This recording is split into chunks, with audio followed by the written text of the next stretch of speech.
السلام علیکم رحمۃ اللہ وبرکاتہ۔ ایک بات پر بڑا تعجب ہوا مجھے، بہت سارے لوگ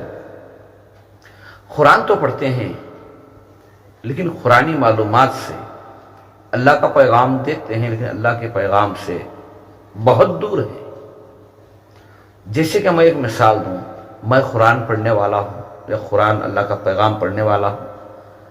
لیکن میری زندگی بھی قرآنی کچھ تعلیمات سے دور ہے،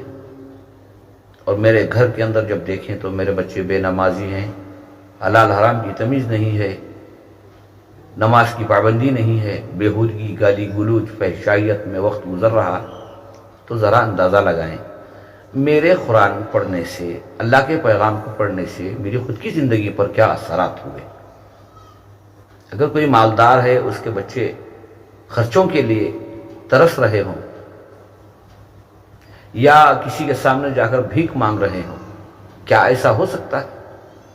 کہ کسی کے پاس مال ہو اور اس کے بچے ایک ایک روپے کا محتاج ہو جائیں؟ تو میرے بھائیوں، اس بات پر غور کرنا ضروری ہے کہ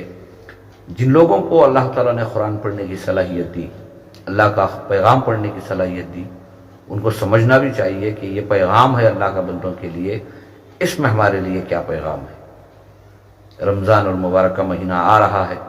کم از کم قرآن پاک کو سمجھیں، رمضان کے جو احکام ہیں، رمضان کے جو خاص عبادتیں ہیں، جیسے کہ مالدار ہیں تو وہ زکوٰۃ کی ترتیب بنائیں، اگر وہ درمیانی طبقے کے ہیں تو وہ بھی زکوٰۃ کی ترتیب بنائیں، غریب غرباؤں کو پہچان کر اللہ کی دی ہوئی جو روزی ہے، جو مال ہے، جو دولت ہے، اس میں سے زکوٰۃ کی شکل میں نکال کر ان غریب غرباؤں کے گھر تک پہنچائیں جن کے گھر میں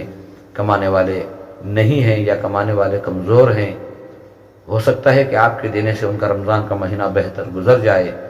ہو سکتا ہے آپ کے کچھ دینے سے وہ خوشی سے رمضان کے مہینے میں دل کھول کر عبادتیں کریں۔ بس اتنا خیال رکھو کہ ایک دن ہمیں اس دنیا سے جانا ہے، جو ہم نے اپنے ہاتھوں سے جو نیکی کمائی ہے وہی ہمارا اصل سرمایہ ہے۔ اللہ سے دعا کرو اللہ تعالیٰ اس آنے والے رمضان المبارک کے مہینے کو